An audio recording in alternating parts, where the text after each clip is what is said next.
So let's say what I want to do in Jotform is I want to add in an indicator denoting how many fields I have filled and how many are left unfilled.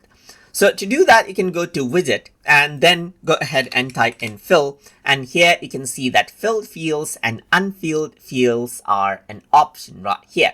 Let me just go ahead right here and then keep it around over here at the end. So let's add in the filled fields and unfilled field right here, just like this. Let's just keep it right above the submit button. If I were to go to the widget setting, you don't really have anything, but of course you have the other general settings right here. Same goes for the unfilled field. There's nothing much right here.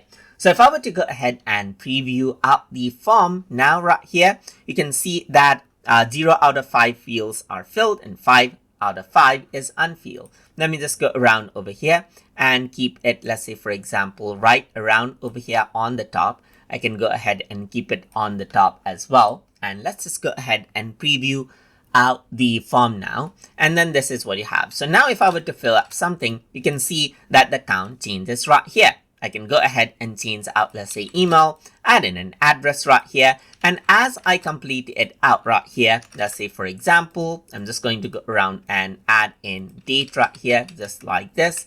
And then what happens is that it says field. So this one is not technically a field right here, so it does not count it. But anyways, you can see that for the fields that you have right here, adding a counter really helps for your users to actually know whether they have something remaining. So that is basically how you can go ahead and utilize the filled and unfilled fields widget inside of Jotform. So I hope you guys learned something as always. And as always, please like, comment, share, and subscribe.